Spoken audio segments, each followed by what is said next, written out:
dan menjadi webinar yang mungkin terakhir di tahun 2020 ini. Mudah-mudahan tetap semangat dan selalu memberikan inspirasi buat kita semua. Insya Allah pada kesempatan malam hari ini kita akan membahas jejak Islam yang ada di Bogor. Nah, insya Allah pada malam hari ini kita akan bedah tentunya perspektif sejarah dan kebudayaan. Bagaimana sih jejak Islam yang ada di Bogor ini ya. Insya Allah pada kesempatan malam hari ini kita sudah ada dua narasumber yang sangat keren dan sangat dahsyat ya. Yang pertama ada Bapak Aceh Sumanta. Assalamualaikum Pak Aceh. Boleh dibuka ya mute-nya untuk Pak Aceh. Waalaikumsalam. Baik, terima kasih Pak Aceh sudah bergabung dengan kita. Dan pemateri kita yang kedua alhamdulillah sudah ada di tengah-tengah kita juga, Bapak Dr. Mumuh Musin. Assalamualaikum Bapak. Assalamualaikum warahmatullahi wabarakatuh. Alhamdulillah sehat semuanya ya Pak ya.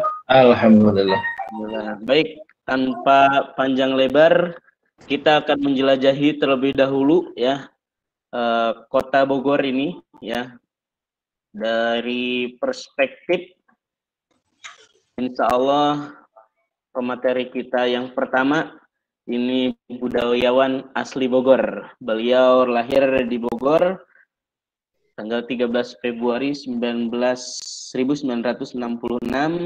Sekarang tinggal di Kampung Nagrak, Desa Cijujung, Kecamatan Cibung Bulang, Kabupaten Bogor. Alhamdulillah beliau sudah menikah ya.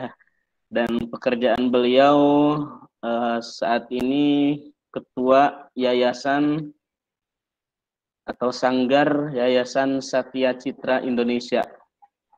Alhamdulillah beliau jenjang pendidikannya terakhir di FKIP Unpak ya, Universitas Pakuan Bogor, kemudian di STIH Dharma Andiga Bogor. Pendidikan non formal beliau dari pondok pesantren, kemudian terakhir alhamdulillah beliau kursus kepenulisan sastra, bahasa dan editor, memiliki ratusan sertifikat sebagai peserta maupun pelaksana kegiatan perlombaan. Pekerjaan beliau saat ini merupakan budayawan ya.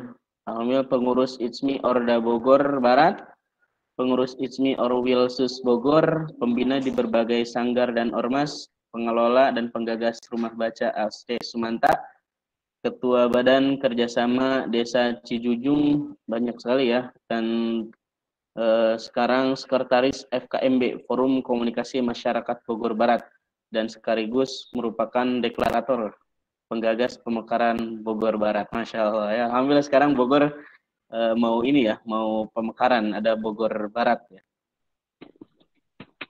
Banyak sekali karya tulis dan kiprah beliau dari menulis artikel, menulis puisi ya, kemudian antologi puisi, dan penghargaan beliau juga sangat banyak ya, dari Dirjen Kebudayaan, kemudian dari mendapat sertifikat dari pimpinan MPR RI, kemudian rekor muri atas gagasan dan gerakan menulis 10.000 pelajar dan 10.000 judul puisi untuk ibu negara. Baik, tanpa panjang lebar kita langsung dengarkan saja materi yang pertama yang insya Allah sangat dahsyat sekali dari Bapak Aceh Sumanta asli Bogor ini, budayawan Bogor. Kepada Bapak Aceh dipersilahkan. Bangga. Dibuka dulu Bapak mungkin itunya. Mute-nya dibuka dulu. Teman-teman panitia boleh dibantu untuk membuka.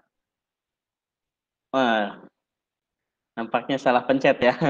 Bapak Aceh salah pencet. Baik.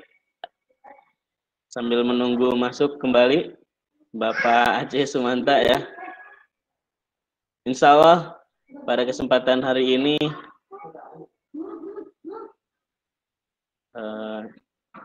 ada dua pemateri yang sangat keren ya, dan insya Allah memberikan ilmu yang bermanfaat buat kita semua.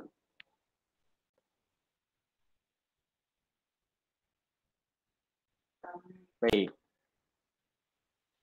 Sudah bergabung lagi kah Pak Aceh-nya?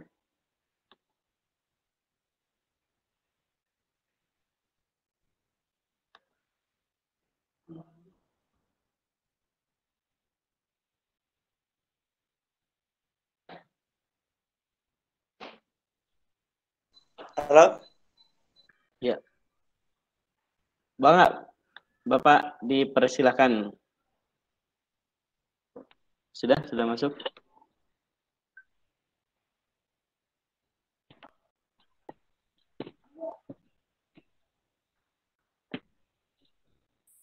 Baik.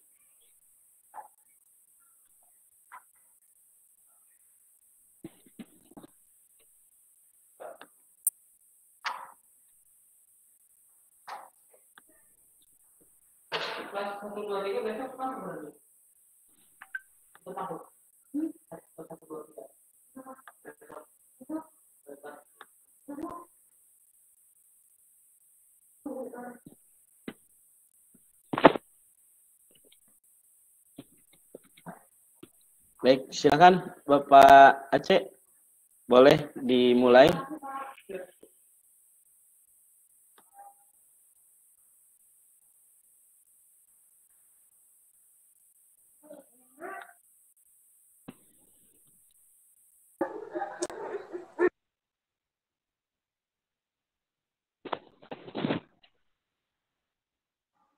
Nampaknya Bapak Aceh masih ada kendala teknis ya. Sambil menunggu, alhamdulillah beliau sudah lama menjadi budayawan Bogor dan insya Allah tidak diragukan lagi berkaitan dengan jejak Islam di Bogor dan sekitarnya ini.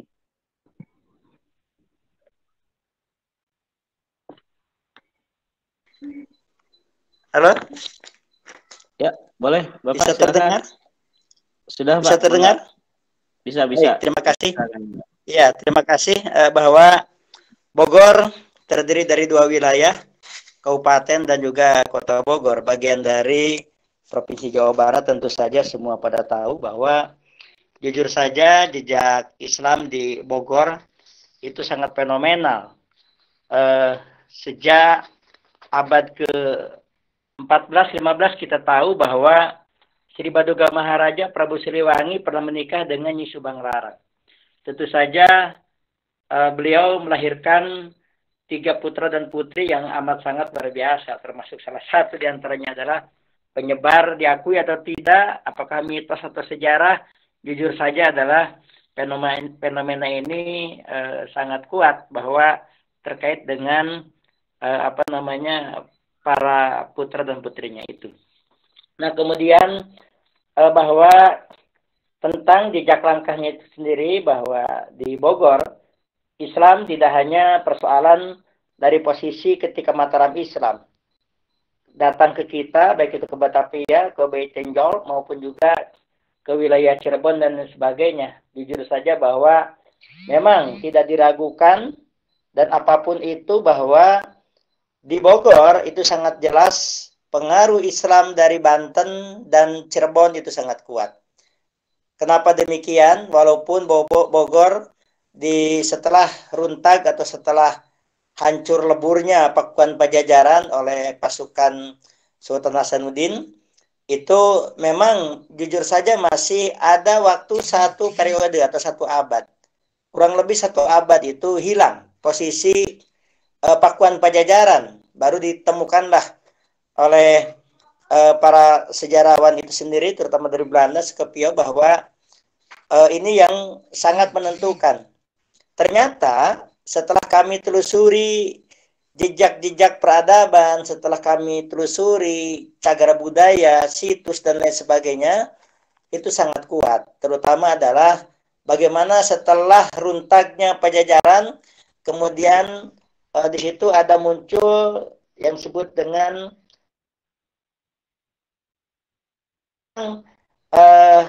di tahun 16 itu sudah sangat luar biasa, terutama membuka cakrawala hutan yang amat hangat, itu yang disebut dengan Bogor atau Kampung Bogor, atau dulu barangkali namanya Kampung Angsana, kemudian berubah menjadi Kampung Baru, dan kini memang ada di posisi Bantarjati. Dan sangat ada hal-hal yang terkait dengan persoalan peninggalan, yaitu amat sangat terkait dengan peninggalan itu adalah ada Masjid Al-Mustafa.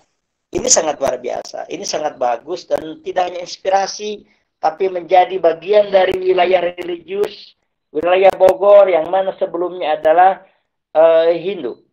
Kemudian setelah itu juga tidak hanya persoalan apa yang ditinggalkan di wilayah kota, tapi justru ketika ada di Kabupaten Bogor, kita sangat tahu itu di posisi wilayah Jasinga, itu untuk kabupaten. Kalau tadi yang saya katakan adalah untuk wilayah kota Bogor. Nah, karena Bogor tadi yang saya katakan ada dua wilayah, kabupaten dan kota, ternyata juga bahwa di Jasinga itu perbatasan Jasinga dengan arah ke Kulon, arah ke Banten, itu di sana kita menemukan jejak-jejaknya itu adalah makam Garisul. Ini ada di wilayah Jasinga. Tentu barangkali Pak Dr. Mumuda udah meneliti ke sana ya. Saya pikir ini sangat luar biasa. Kenapa? Ini kurang lebih di posisi abad ke 15 dan 16 Masehi. Ini sangat luar biasa. Kami tahulah bahwa perkembangan-perkembangan itu jelas ini tidak terlepas dari pasukan Banten ketika menyerang kepada Pakuan Pajajaran. Ini sudah sangat pasti, sangat jelas karena berdasarkan beberapa artefak, baik persoalan bentuk-bentuk makam, itu punya ciri-ciri tersendiri. Kita sangat tahu bahwa kalau makam orang Islam, apalagi ketika itu orang-orang yang boleh dikata punya darah yang amat luar biasa, sehingga ada bentukan-bentukan makamnya juga sangat berbeda. Maka dari itu, ini yang membuat bahwa Bogor sangat kuat di dalam persoalan-persoalan jejak kiprah sekaligus juga penyebaran keislamannya. Ternyata itu banyak setelah kami telusuri baik kabupaten maupun kota, tinggalan-tinggalan tadi yang tentu saja sangat bermanfaat buat bagi para peneliti, khususnya adalah peneliti sejarah religius yang terkait dengan persoalan makam, juga yang terkait dengan persoalan masjid. Nah, tidak kalah tentunya juga ketika kita ada di wilayah Kota Bogor. Kembali ke Kota Bogor, selain dari tadi yang yang kami temukan semacam tinggalan dari Masjid Al-Mustafa, kemudian juga itu di Bantarjati, kemudian juga jujur saja bahwa banyak jejak waliullah yang menyebarkan Islam di Kota Bogor, khususnya di daerah Empang. Di daerah Empang itu ada dua kewilayahan, tentu saja dua masjid kuno kalau kami anggap seperti itu, baik itu masjid yang tentu saja yang berada di Empang itu yang didirikan tentu saja oleh Habib Abdullah bin Musin Al-Atos, itu diperkirakan di tahun 1828 Masehi. Nah, di sebelah masjidnya itu kita mengenal yang disebut dengan alun-alun Bogor atau alun-alun Empang. Di pinggir dari alun-alun Empang itu ada yang disebut dengan masjid. Di situ kurang lebih 2-3 meter lah itu ada Kali Cisadane. Nah, ini sangat memungkinkan bahwa jejak-jejak inilah yang tentu saja apa yang ada tadi di Masjid An-Nur maupun juga di Masjid At-Tahiriyah bagian dari atau perlambangan dari kekuatan Islam yang berada di Kota Bogor. Masjid Agung At-Tahiriyah ini tentu saja ada di wilayah Kelurahan Empang. Sekitar tahun 1817 bahwa didirikan oleh Raden Muhammad Thohir, yang tentu saja beliau merupakan cucu dari salah satu bupati Cianjur, yang disebut dengan Raden Arya Tanudatar bin Arya Wangsa. Nah ini kemudian setelah itu masjid itu juga dilanjutkan oleh putranya yang tentu saja menjadi atau cikal bakal dari Bupati Bogor yang pertama pada saat itu. Sangat bersyukur bahwa kenapa ini yang disebut dengan jejaknya atau cagar budayanya maupun juga adalah situs kalau kita sebut sekarang, sebagaimana pemerintah daerah Kota Bogor sudah membuat papan yang disebut dengan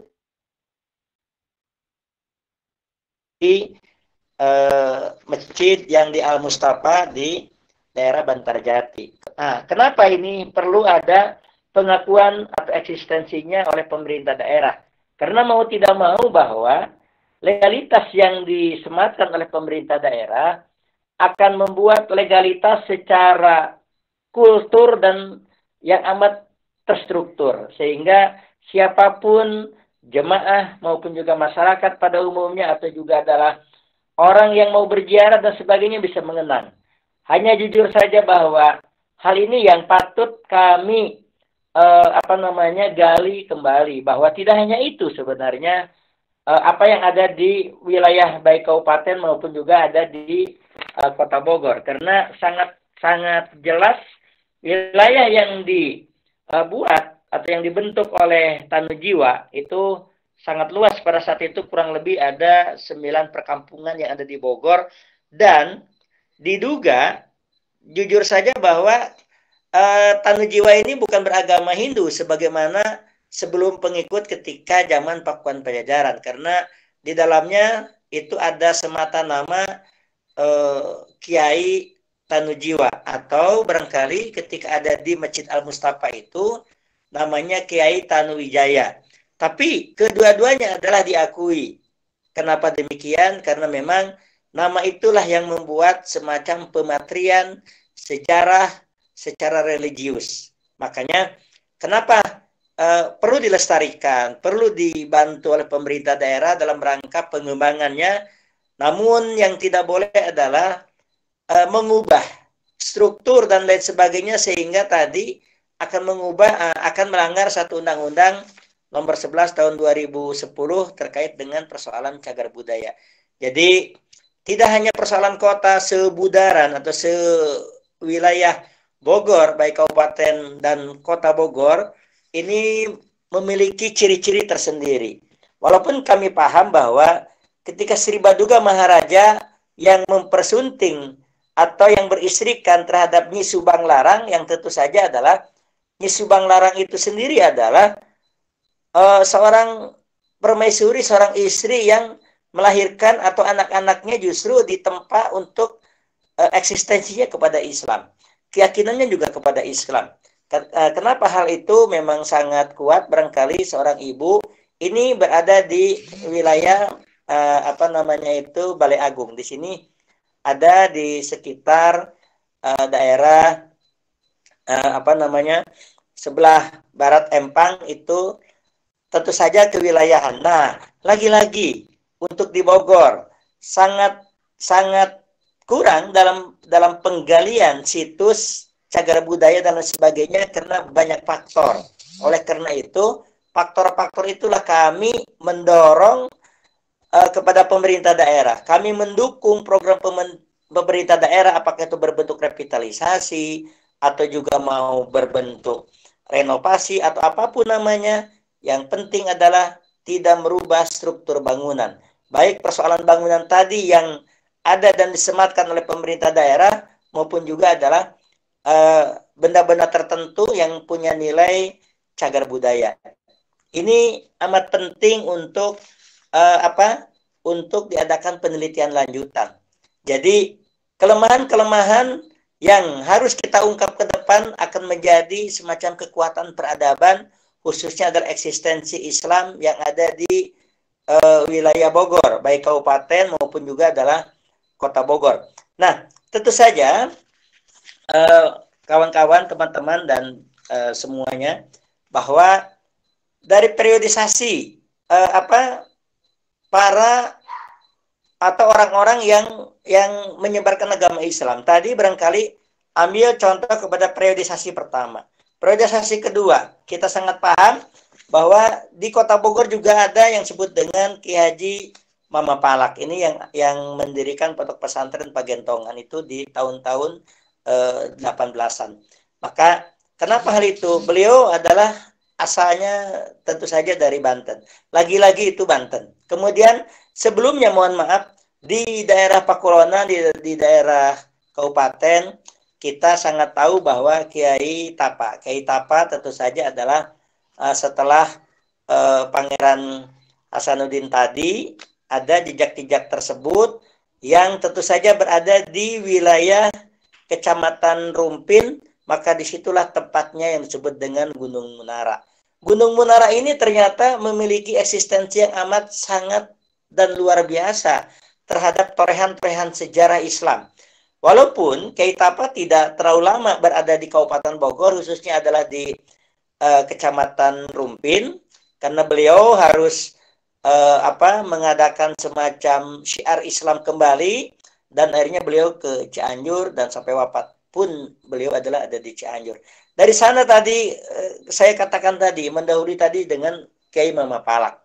Dari sana kita bisa berangkat bahwa tidak kalah juga tokoh yang sangat hebat, sangat bagus itu ya kalau di kita disebut Mama Abdullah bin Nuh.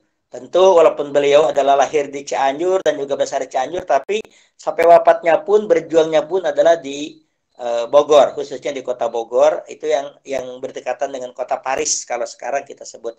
Itu jejak langkahnya sangat luar biasa. Karyanya juga sangat luar biasa. Beliau tidak hanya hidup di kita di Bogor, tapi beliau juga dalam melanglang buana itu di Timur Tengah, termasuk di Arab Saudi, itu sendiri adalah paling lama beliau. Nah, dari sana kita tahu itu adalah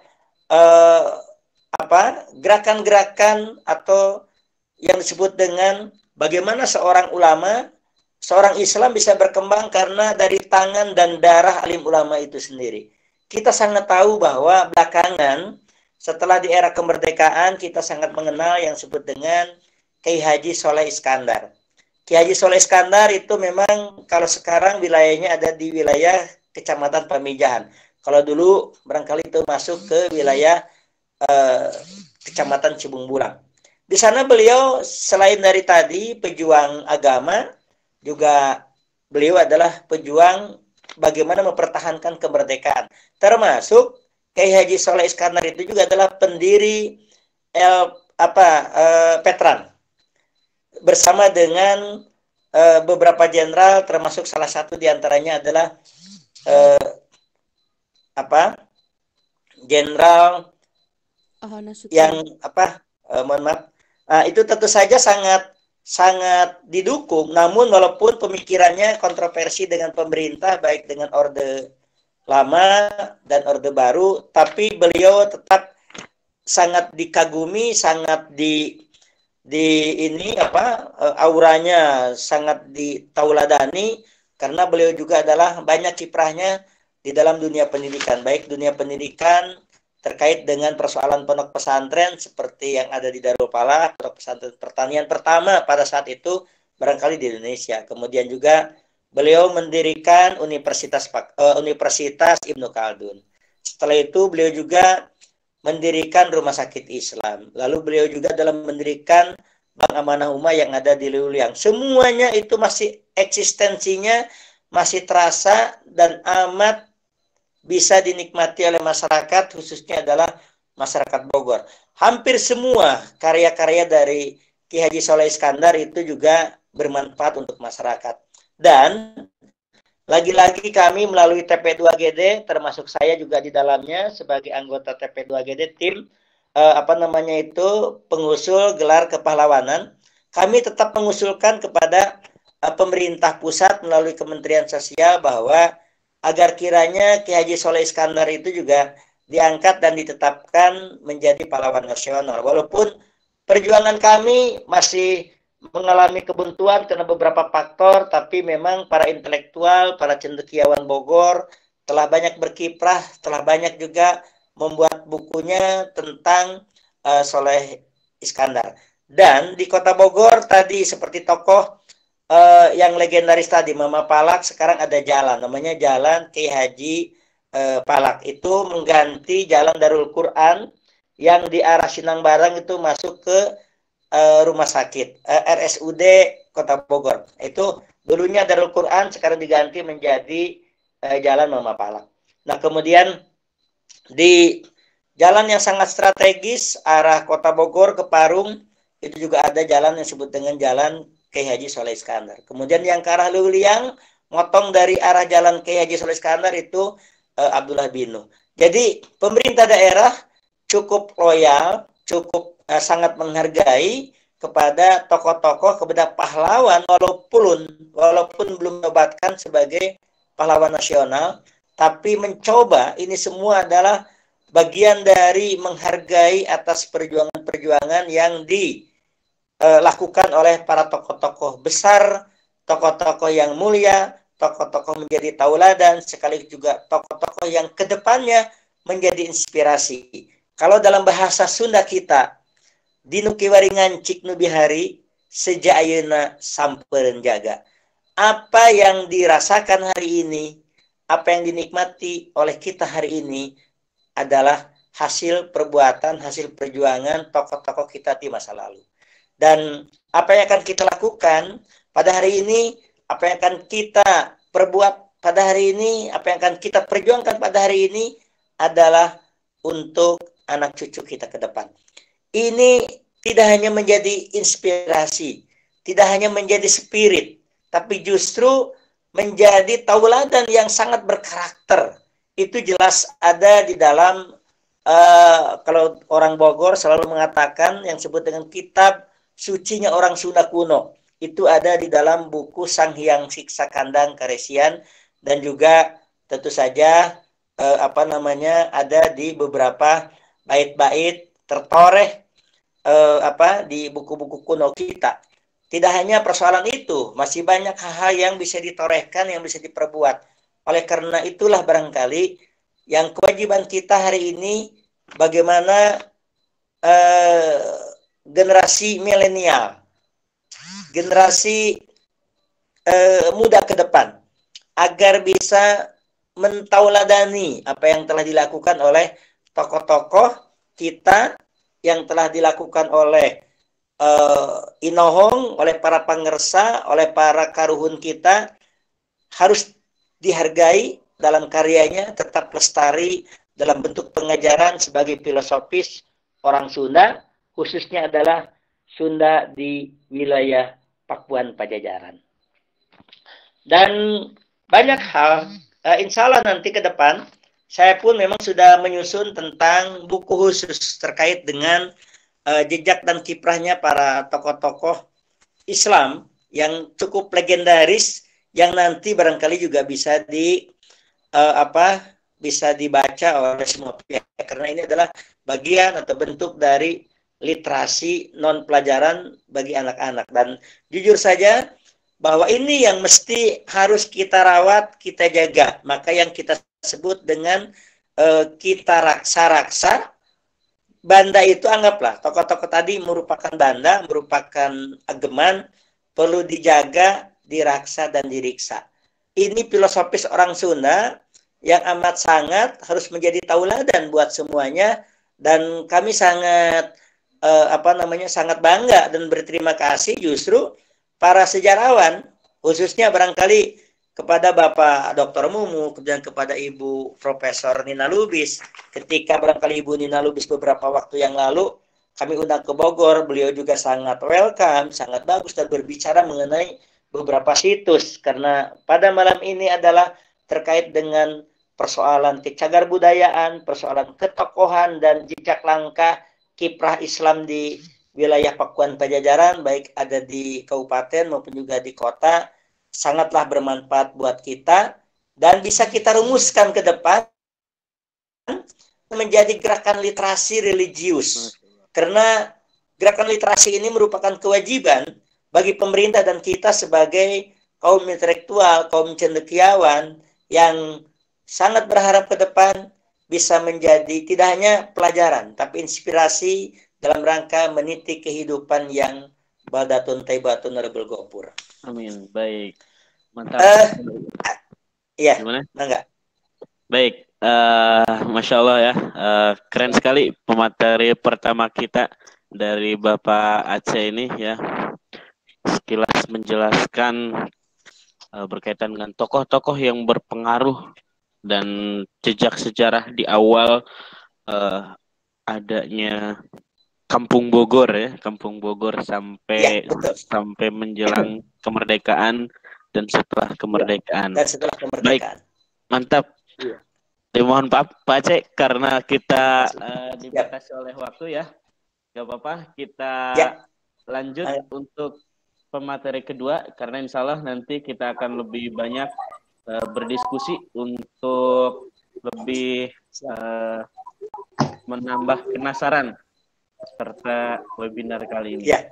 Baik, insya Allah pemateri yang kedua ini beliau merupakan Wakil Dekan 1 Fakultas Ilmu Budaya Universitas Pajajaran, juga sebagai dosen Departemen Sejarah dan Filologi Universitas Pajajaran, dan tentunya beliau penulis buku, jurnal ilmiah di berbagai kampus dan lain-lain. Ya.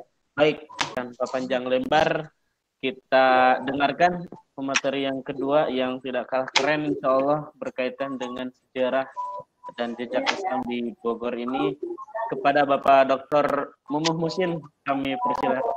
Mangga Bapak. Mangga hatur nuhun. Bismillahirrahmanirrahim. Kang Aceh Sumanta anu kusim kuring dihormat, saudara moderator beserta jajaran panitia yang saya hormati, juga hadirin peserta webinar yang juga sama-sama saya hormati. Assalamualaikum warahmatullahi wabarakatuh. Alhamdulillahirabbil alamin.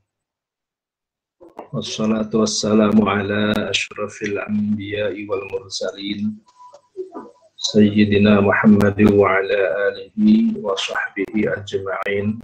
Amma ba'd. Rabbi zidna ilma wa rizqna faham.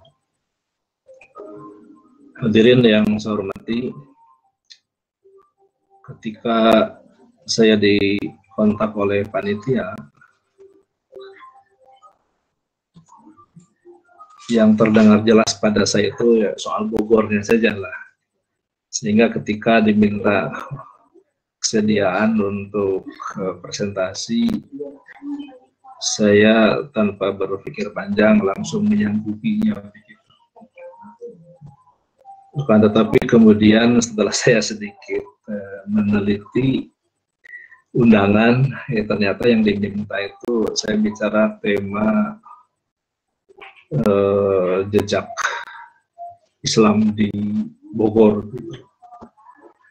Nah, mengenai tema ini sesungguhnya terus terang saya tidak pernah melakukan penelitian tentang ini. Belum sempat memperhatikan bagaimana jejak Islam di Bogor, sehingga sesungguhnya pengetahuan saya tentang jejak sejarah di Bogor itu hampir tidak ada. Tapi juga saya tidak bisa tiba-tiba membatalkan kesanggupan saya semula itu. Untung ada Kang Aceh ini sebagai putra pituin Bogor ya, yang tadi sudah cukup banyak menyampaikan jejak Islam di Bogor secara kontemporer lah, saya katakan kontemporer gitu. Karena bagi saya sejarah Bogor itu bagi dua saja lah. Pertama ada sejarah konvensional, yang kedua ada sejarah kontemporer. Sejarah konvensional dicirikan dengan beberapa hal. Pertama, jarak antara yang dibicarakan dengan masa kini sangat jauh. Yang kedua, tema-tema yang dibicarakannya pun tema-tema besar, berkait dengan orang besar, berkait dengan peristiwa besar. Adapun sejarah kontemporer adalah sejarah yang jarak dengan kekinian tidak terlalu jauh.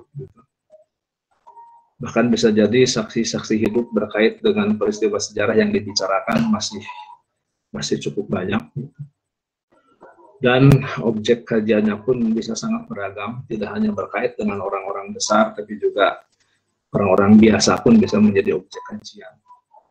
Nah, tadi Kang Aceh sudah banyak bicara tentang bagaimana jejak Islam di Bogor periode kontemporer. Nah, yang sempat saya perhatikan tanpa sengaja adalah sejarah konvensional berkait dengan Bogor yang di dalamnya ada sedikit soal Islamnya begitu. Yang patut menjadi pertanyaan kita semua adalah, atau setidaknya bagi saya, Islam di Bogor itu belum menjadi bahan perhatian, termasuk bagi para sejarawan. Kalau sebut sajalah sejumlah ilmuwan, baik sejarawan maupun filolog ataupun arkeolog, hampir sama sekali tidak menyinggung soal Islam di Bogor.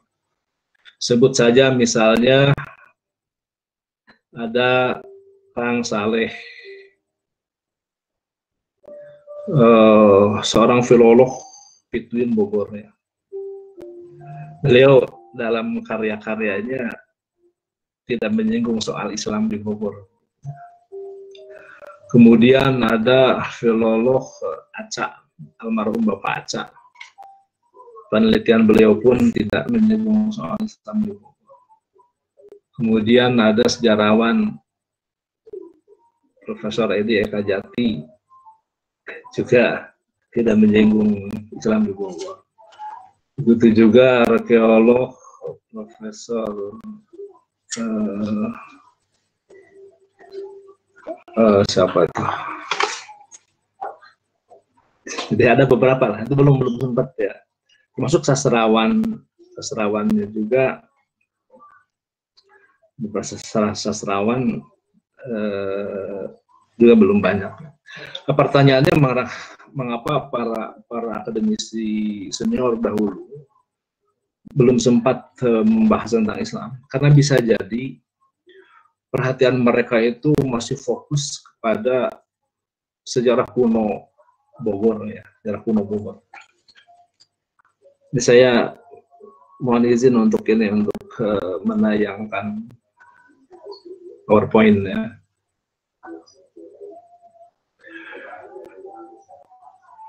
Jadi kebanyakan para ilmuwan senior itu terpukau oleh dua isu tentang Bogor ya.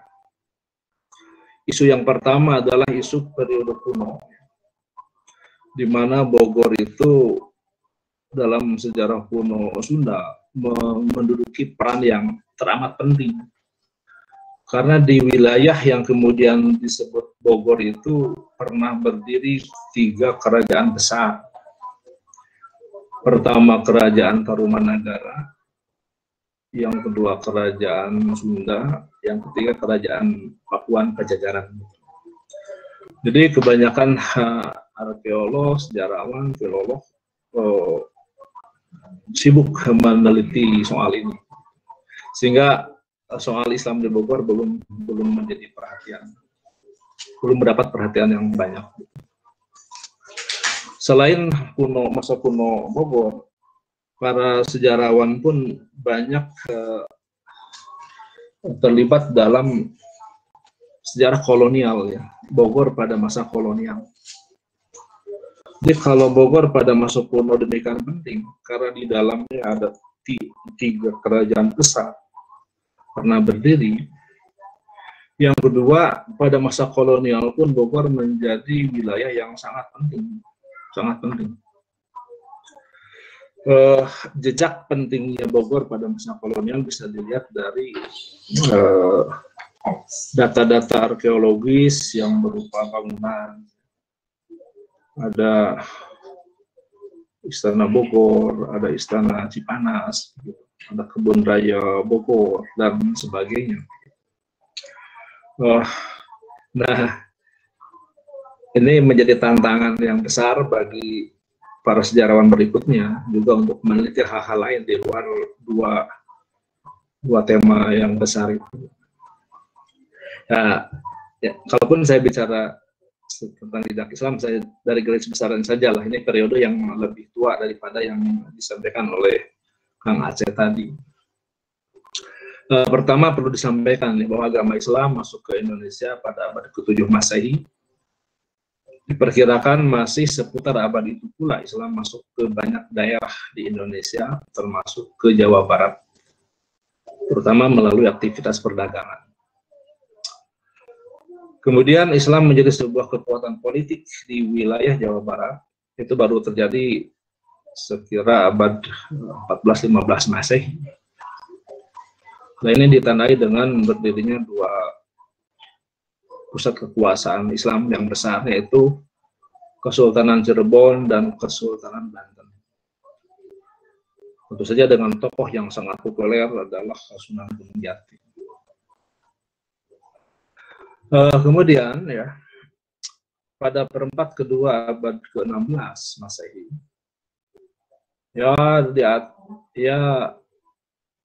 di atas tahun ya sekira 1580-an lah. Seluruh pantai utara Jawa Barat telah berada di bawah penguasa pemimpin-pemimpin Islam. Adapun penyebaran Islam ke daerah-daerah pedalaman Jawa Barat dilakukan setelah perempat kedua abad ke-16 itu.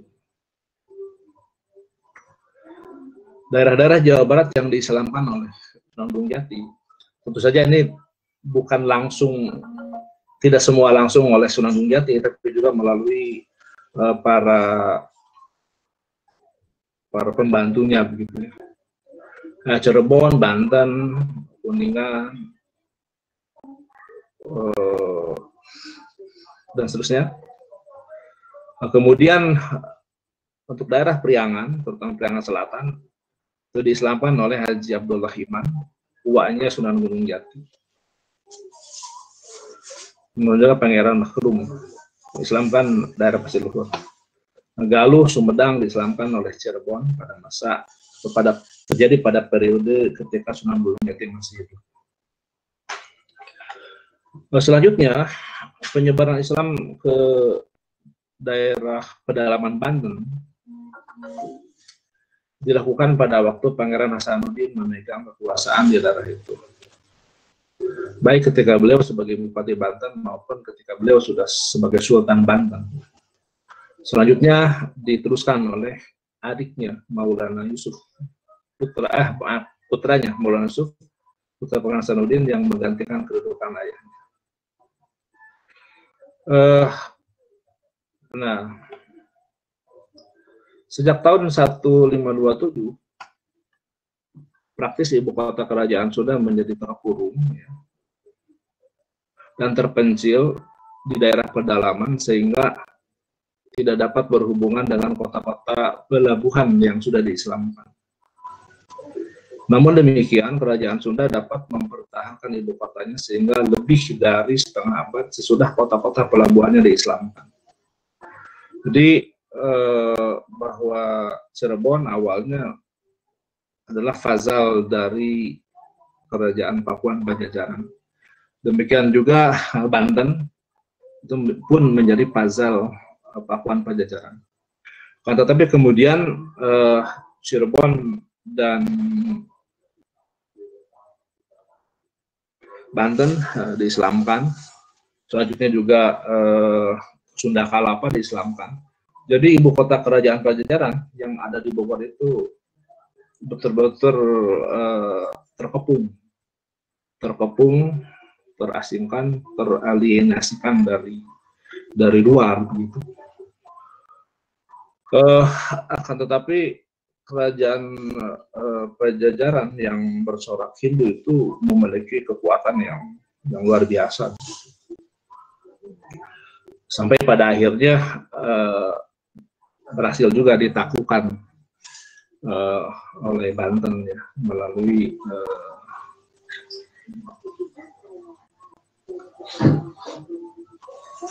Maulana Yusuf tadi. Jadi kerajaan Sunda Pajajaran itu dinyatakan runtuh atau runtag pada tahun 1579 Masehi. Nah, keruntuhannya ini pun bukan dengan cara perang yang fair gitu ya, tapi melalui tipu muslihat. Ini menggambarkan bahwa kerajaan Hindu Pajajaran itu demikian kuat. Bahkan dikatakan bahwa kerajaan Hindu yang terakhir di Nusantara ini, yang terakhir berdiri itu adalah kerajaan Pajajaran. Nah, masuknya Islam ke wilayah Priangan itu datangnya dari Cirebon, sedangkan yang ke Banten Selatan, sedangkan masuknya Islam ke wilayah Banten Selatan, Bogor dan Sukabumi itu dari Banten. Sehingga bila digambarkan begini ya, di wilayah Jawa Barat itu bagi atas dua bagian penyebaran Islam, bagian barat dengan pusatnya Banten, dan daerah penyebarannya adalah Banten Selatan, Jakarta, Bogor, Sukabumi. Jadi dengan kata lain, Banten Selatan, Jakarta, Bogor, Sukabumi diislamkan oleh Banten, begitu. Kemudian untuk bagian timurnya dengan pusatnya Kesultanan Cirebon, daerah penyebaran Islamnya itu adalah Kuningan, Majalengka, Indramayu, Subang, Cianjur, Bandung, Sumedang, Garut, Tasikmalaya, dan Ciamis. Itu dari jalur Cirebon. Nah, Profesor Ede Kajati pernah memetakan rute yang ditempuh dalam penyebaran Islam di Jawa Barat itu. Cirebon, Kuningan, Talaga, Ciamis gitu. Rute pertama, rute kedua Cirebon, Kadipaten, Majalengka, Dharmaraja, Garut. Kemudian rute yang ketiga Cirebon, Sumedang, Bandung. Rute keempat Cirebon, Talaga, Sagalaherang, Cianjur. Rute yang kelima Banten, Jakarta, Bogor, Sukabumi. Kemudian Banten, Banten Selatan, Bogor, dan Sukabumi. Tadi sedikit disinggung oleh Kang Aceh ya, ada kiai yang berasal dari Banten itu, Kiai Tapa kalau nggak salah.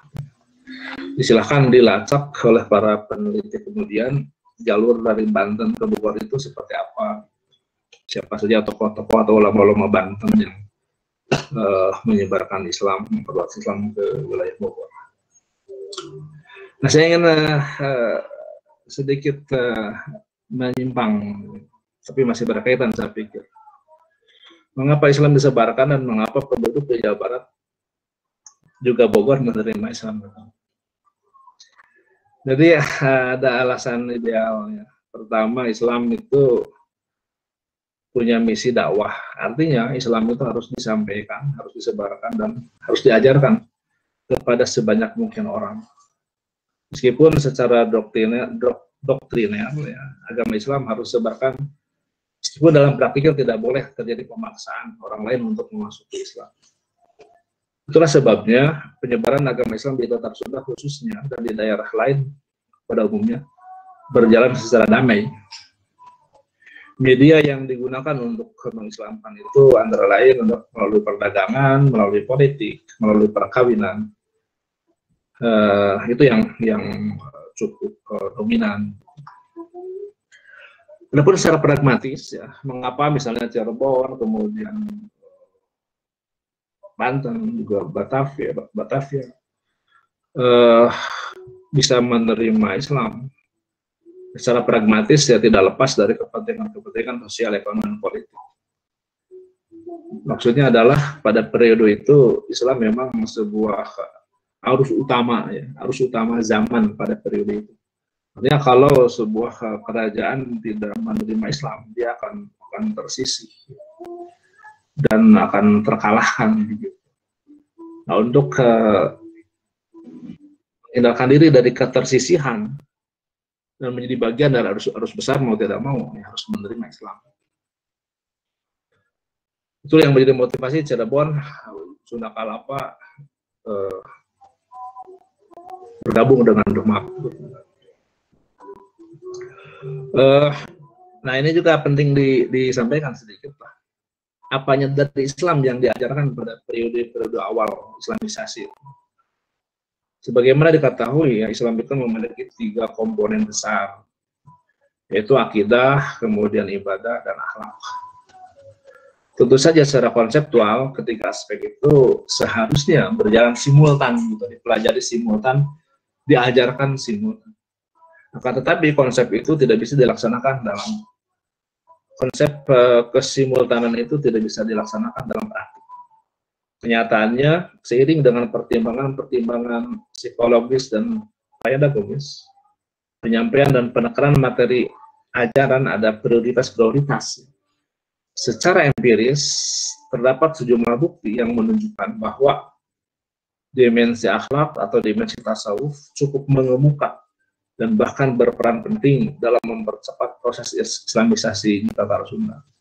Yang paling awal disampaikan itu adalah dimensi akhlak dan dimensi tasawufnya, baru kemudian dimensi ibadah dan dimensi akidah. Nah, sedikit simpulan sementara. Berdasarkan uraian di atas, ada sedikit catatan simpulan yang untuk sementara bisa dibuat begini. Pertama, Islam masuk ke Bogor kemungkinan besar baru terjadi akhir abad ke-16. Mungkin setelah tahun 1579, yaitu setelah kerajaan Sunda Pajajaran runtuh, gitu ya. Itu yang pertama ini. Jadi Islam masuk ke Bogor sekira abad 16. Ya, akhir abad 16. Kemudian yang kedua, Islam masuk ke Bogor berasal dari Banten melalui jalur Banten, Jakarta, Bogor. Kemudian Banten Selatan, Bogor. Dan yang ketiga, siapa pembawa penyebar Islam ke Bogor? Ini masih tanda tanya, ya. Perlu ada penelitian. Silahkan bagi Anda yang mempelajari sejarah atau berminat mempelajari sejarah, ini sebuah tantangan untuk meneliti. Adapun dalam periode kontemporer, saya lihat ada dua komponen besar yang mendinamisasi Islam di Bogor. Pertama, ya dari jejak masa lalunya yang dari Banten itu. Yang kedua adalah hadirnya para habaib, ya, ulama-ulama Arab yang banyak bermukim di Bogor. Beliau pun kemudian berperan besar dalam Islamisasi Bogor. Terakhir yang ingin saya sampaikan adalah sebetulnya dari sisi Kesundaan, sejarah Kesundaan maupun budaya Kesundaan, yang terjadi pada Bogor itu adalah terputusnya mata rantai historis. Kalau pada periode kuno, Bogor adalah pusat pertumbuhan, pusat lahir dan pertumbuhan politik dan budaya Sunda. Untuk periode kemudian, saya kira Bogor sekarang tidak mewarisi Kesundaan masa lalunya. Hal itu bisa difahami, ya, keterputusan itu pertama karena secara geografis Bogor itu sangat berbatasan dengan Jakarta, sehingga saya pikir, ya, Bogor tidak bisa lagi diklaim sebagai sebuah wilayah Sunda, gitu ya. Silahkan dihitung secara kuantitatif, ya sekadar untuk tahu saja populasi warga kota Bogor yang beretnis Sunda dengan etnis non Sunda seperti apa perbandingannya. Itu menarik ya, karena saya juga pernah mencoba meneliti sebuah desa di Kabupaten Bandung ya, lebih tepatnya daerah Caekek. Ada sebuah desa daerah Caekek yang komunitas etnis Sundanya adalah minoritas gitu. Ini tidak apa-apa untuk mengkaji dari sisi budaya. Nah, demikian juga dengan Kota Bogor seperti apa. Artinya bisa dipahami kalau Bogor tidak lagi mewarisi budaya dan sejarah Kasundaan. Gitu. Kota Bogor sudah menjadi kota nasional dan internasional, penduduknya sudah sangat heterogen. Dan itu akan berefek pada hal-hal yang lain juga. Saya pikir sementara itu saja dulu lah. Nanti selebihnya kita kembangkan dalam diskusi. Hatur nuhun. Assalamualaikum warahmatullahi wabarakatuh. Waalaikumsalam warahmatullahi wabarakatuh. Masya Allah, terima kasih kepada Pak Dokter yang sudah memaparkan materinya pada kesempatan malam hari ini. Baik, nah ini sesi yang kita tunggu-tunggu ya. Insya Allah kita diskusi ya berkaitan dengan jejak Islam di Jawa Barat, khususnya di Bogor kali ini ya. Maka bagi rekan-rekan yang ingin bertanya atau berpendapat atau mungkin sekilas bisa menambahkan untuk wawasan kita ya, boleh untuk sementara kita batasi 3 orang dulu. Jika ada yang mau bertanya melalui voice atau suara, silahkan dibuka dulu mute-nya ya, nanti kita persilahkan. Enggak, barangkali ada yang mau bertanya, boleh dibuka terlebih dahulu suaranya.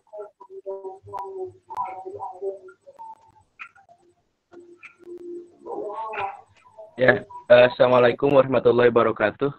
Waalaikumsalam. Silakan, Kang Farhan ya. Ya, lewat voice aja. Boleh. Silakan, dari mana Kang? Ya, perkenalkan nama saya Farhan Fauzan, berasal dari Cianjur, perwakilan komunitas Al-Quran Cianjur. Ya, berkaitan tadi dari sejarah kerajaan Pakuan Pajajaran, yang dimana tadi telah dibahas sebelumnya itu kerajaan Pakuan Pajajaran ini didakwahi gitu ya bahasanya oleh Sultan Hasanuddin. Nah, saya pernah mendengar itu ya suatu pendapat bahwasannya dari sisa-sisa kerajaan Pakuan Pajajaran itu yang tidak mau menerima ajakan atau dakwah dari Sultan Hasanuddin itu kabur ke daerah Banten Pedalaman itu, yang dimana pada sekarang ini disebut menjadi Baduy. Nah, apakah benar gitu kisah itu atau cerita tadi gitu, menurut para pemateri seperti apa? Mungkin sekian. Baik, terima kasih Kang Farhan atas pertanyaannya ya. Berkaitan dengan asal mulanya Baduy ya, yang katanya dulu berasal dari Bogor, yang merupakan pengikut dari Prabu Siliwangi yang kabur ke daerah pedalaman Banten. Baik, mungkin Pak Dokter bisa. Enggak. Hatur nuhun Kang Farhan, kenapa Pak berkait dengan pertanyaan itu ada 2 jawaban ya, atau ada 2 pendapat. Yang pertama, pendapat pertama ya seperti yang tadi disampaikan oleh Kang Farhan, bahwa penduduk Baduy itu adalah berasal dari wilayah kerajaan Pajajaran yang tidak mau masuk Islam, kemudian lari ke sana, gitu, mengisolasi diri. Itu yang pertama. Yang kedua, ada juga mengatakan bahwa Baduy itu punya posisi tersendiri dalam kerajaan, yaitu sebagai wilayah padepokan khusus yang punya juga kegiatan khusus yang berkait dengan aktivitas spiritual. Di kerajaan Sunda ada beberapa daerah yang punya status seperti itu. Gitu. Saya pikir dua-duanya cukup logis ya untuk bisa diterima. Bisa jadi sebagian penduduk Baduy adalah penduduk yang merupakan atau yang tinggal di wilayah Padepokan khusus. Ditambah yang kedua, sebagian yang lari pun datang ke sana jadi bergabung. Kita masih sangat beruntung punya Baduy, karena Baduy itu menjadi laboratorium hidup. Ya. Bahkan bisa juga disebutkan laboratorium raksasa masyarakat Sunda dengan seluruh kultur yang melekat padanya. Jadi kalau kita ingin tahu orang Sunda masa lalu, ya angkat ke Baduy. Karena itu bagi saya sesungguhnya dari sisi idealisme, seorang Baduy mah tong diutak-atik gitu ya. Maaf ini bahasanya agak ini. Jadi kita jangan berlaga ingin memberadabkan orang Baduy gitu loh. Kalau orang Baduy beradabkan atau orang Baduy itu bakal jaga orang Bogor aja nah gitu. Maksud saya begini, nilai-nilai keluhungan kultur Sunda itu ada di Baduy. Jadi Baduy mah sepi paling namanya tawong rampok aman, bumi itu dikunci ya aman. Orang Baduy mah mun mimpi teh kudu amit, mun ngalah kudu bebeja teh aya nu pulang paling di Baduy. Orang Baduy itu cerdas dalam menjaga keseimbangan lingkungan, sangat sadar dengan ekologis dan sebagainya. Kan anu jarorok mah orang kota. Tersubung tina kejahatan gitu ya, kejahatan apapun. Nah, sebenarnya kalau bagi saya Baduy itu sebaiknya dalam tanda petik dilestarikan karena mereka cukup bahagia, cukup sejahtera dengan sistem yang mereka jalankan sendiri. Dan itu adalah sistem Sunda yang berlaku zaman bahula. Bagi saya sebetulnya sedih kalau sebagian di Baduy saya internet, antena TV yang tinggi, gitu. Wah itu kan sebentar lagi orang Baduy akan menjadi orang kota. Jadi kita kehilangan laboratorium sejati gitu ya.